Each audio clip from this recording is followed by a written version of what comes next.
नमस्कार, मैं संजय कुमार पीजीटी हिंदी आज आपके समक्ष एनसीईआरटी कक्षा 7 की हिंदी की पाठ्यपुस्तक वसंत भाग 2 का एक पाठ संख्या 13 एक तिनका कविता लेकर प्रस्तुत हूं, जिसके कवि हैं अयोध्या सिंह उपाध्याय हरिऔध।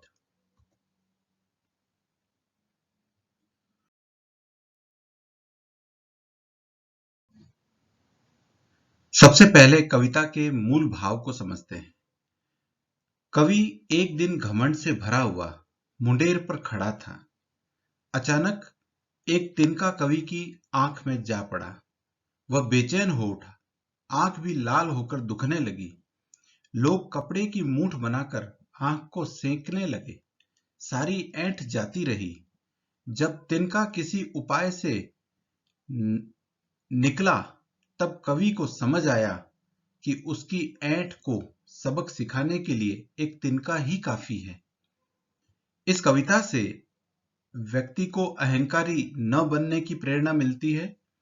व्यक्ति को स्वयं को बहुत बड़ा नहीं समझना चाहिए, इसका संदेश मिलता है। और यह पता चलता है कि हर छोटी वस्तु का अपना महत्व होता है। एक तुच्छ प्रतीत होने वाला तिनका भी हमें परेशान कर सकता है।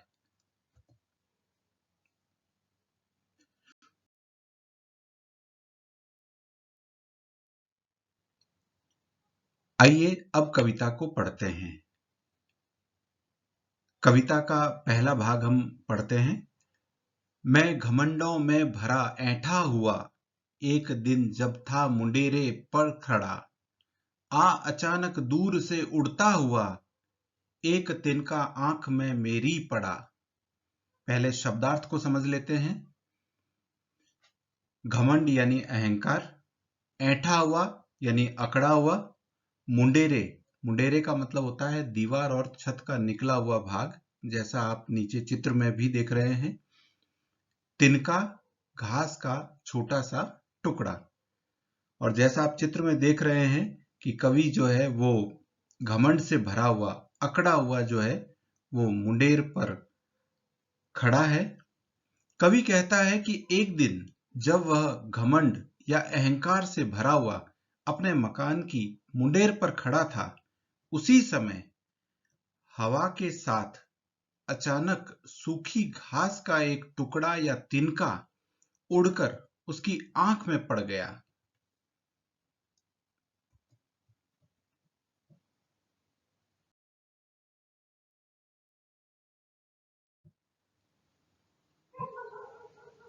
इसके अगले भाग में देखिए, मैं झिझक उठा हुआ बेचैन सा, लाल होकर आंख भी दुखने लगी, मूठ देने लोग कपड़े की लगे, ऐंठ बेचारी दबे पांवों भगी। यहां शब्दार्थ को समझ लेते हैं। झिझक का मतलब हिचकिचाना, बेचैन का मतलब व्याकुल होना, दुखी होना, दबे पांव भागना यानी चुपचाप चले जाना। कवि कहता है कि आंख में तिनका पड़ने के कारण पहले तो वह हिचकिचाने लगा कि यह क्या हुआ।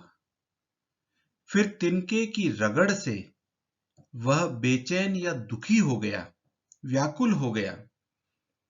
दर्द के कारण वह आंख को रगड़ने लगा, जिससे आंख लाल होकर दुखने लगी। ऐसी स्थिति में आंख से तिनका निकालने के लिए अन्य लोग भी आकर कपड़े की मूठ बनाकर आंख पर दबाने लगे। कपड़े की मूठ का मतलब होता है कि कपड़े को जो है वो गोल करके और उसको आंख के ऊपर दबाया जाता है। जब कभी भी ऐसे आंख में तिनका कुछ गिर जाता है तो इतने सारे लोगों को एक तिनके के आगे विवश देखकर उसकी अकड़ चुपचाप वहां से चली गई, दबे पांव भाग गई, चुपचाप वहां से चली गई। यानी कवि की जो अकड़ है यहां एकदम समाप्त हो गई, उसका अहंकार समाप्त हो गया।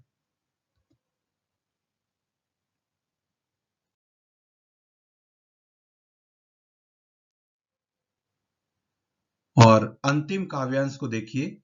जब किसी ढब से निकल तिनका गया, तब समझ ने यों मुझे ताने दिए, ऐंठता तू किस लिए इतना रहा, एक तिनका है बहुत तेरे लिए।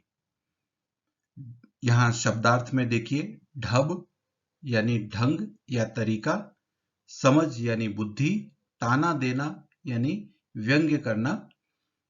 जैसा आप चित्र में देख रहे हैं कि लोगों ने किसी तरीके से, किसी ढंग से उसकी आंख से जो है वो तिनका निकाल लिया। कवि हरिऔध कहते हैं कि बहुत उपाय करने पर किसी ढंग से, किसी तरीके से वह तिनका आंख से निकल गया।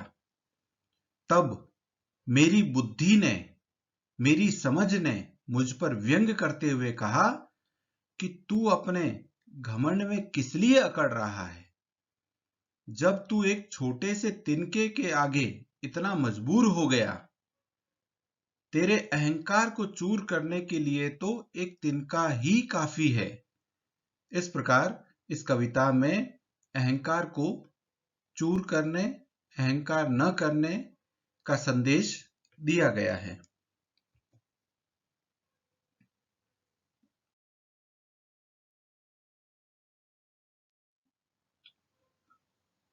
आइए इस कविता की पुनरावृत्ति हम इस अवधारणा मानचित्र द्वारा करते हैं कि इस कविता में, एक तिनका कविता में, कवि जो है वो अहंकार से भरे कवि की आंखों में एक तिनके का गिरना।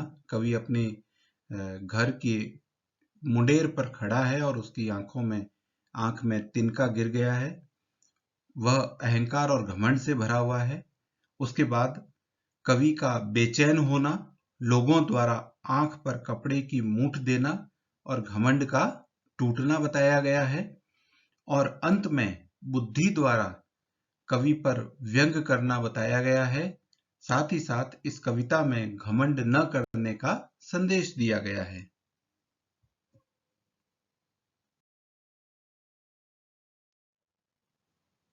आशा है आपको यह कविता एक तिनका समझ आई होगी।